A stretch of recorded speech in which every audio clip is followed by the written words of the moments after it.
4 नवंबर को कोरबा बिलासपुर रेल मार्ग पर हुआ वो भीषण हादसा जिसने न सिर्फ 11 जिंदगियां ले ली बल्कि रेलवे की सुरक्षा व्यवस्था पर सवालों के ढेर लगा दिए। और अब उसी रेलवे ने बिलासपुर जोन में लोको पायलटों और रनिंग स्टाफ को एक कमरे में बैठाकर क्या किया, उन्हें वही बेसिक शपथ दिलाई जो किसी नर्सरी के बच्चे को भी सिखाई जाती है।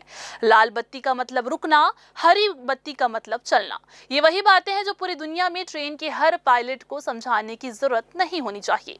अब सवाल ये उठता है कि क्या ये शपथ कोई नई सुरक्षा पहल है या फिर हादसे के बाद अपनी छवि बचाने का जल्दबाजी में लिया गया कदम। लोको पायलट पहले से ही विस्तृत ट्रेनिंग से गुजरते हैं। वे ट्रेन की सुरक्षा, सिग्नल्स और ट्रैक के हर पहलू से वाकिफ होते हैं।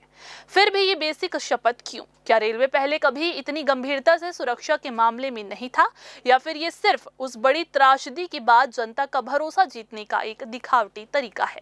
कुछ दिनों बाद भी बिलासपुर उस दर्द से उबर नहीं पाया है। हादसे के बाद सवाल ये उठते हैं कि क्या रेलवे अपनी गलती छुपा रहा है? क्या ये शपथ सिर्फ अपनी छवि बचाने के लिए ली जा रही है? अगर सुरक्षा पर पहले ही इतना फोकस होता तो क्या इतनी बड़ी त्रासदी होती? रेलवे ने शपथ तो दिला दी, लेकिन सवाल यही है कि क्या ये कदम सिर्फ कागजों और कैमरों तक ही सीमित रह जाएगा या वाकई यात्री की सुरक्षा में कुछ सुधार होगा? सवाल बहुत है और जवाब अभी भी इंतजार में है। हम सभी रनिंग स्टाफ शपथ लेते हैं कि ऑटो सिग्नल को लाल में पार करने पर 15 बाई 10 kmph की स्पीड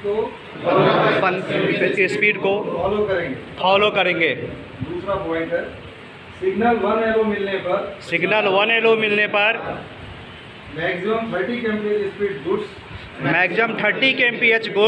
तथा कोचिंग में 60 kmph स्पीड का पालन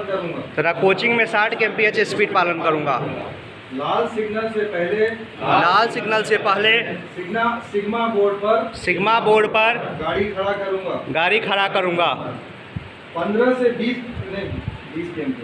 kmph में ब्रेक फील्ड टेस्ट आवश्यक रूप से करूंगा। 20 kmph में ब्रेक फील्ड टेस्ट अवश्य करूंगा। 40 से 50 kmph में ब्रेक पावर टेस्ट अवश्य करूंगा। 40 से 50 kmph में ब्रेक पावर टेस्ट अवश्य करूंगा। कॉलिंग ऑन सिग्नल मिलने पर कॉशियसली स्पीड का पालन करूंगा। प्रॉपर रेस्ट लेकर ड्यूटी पर आऊँगा। पंक्चुअलिटी से अधिक सेफ्टी रूल्स को फॉलो करूंगा। रात के समय गाड़ी खड़ी होने पर आधा केजी बीपी ड्रॉप करके रखूंगा। सुरक्षित रूप से रेल का परिचालन करने के लिए मैं बाध्य हूँ।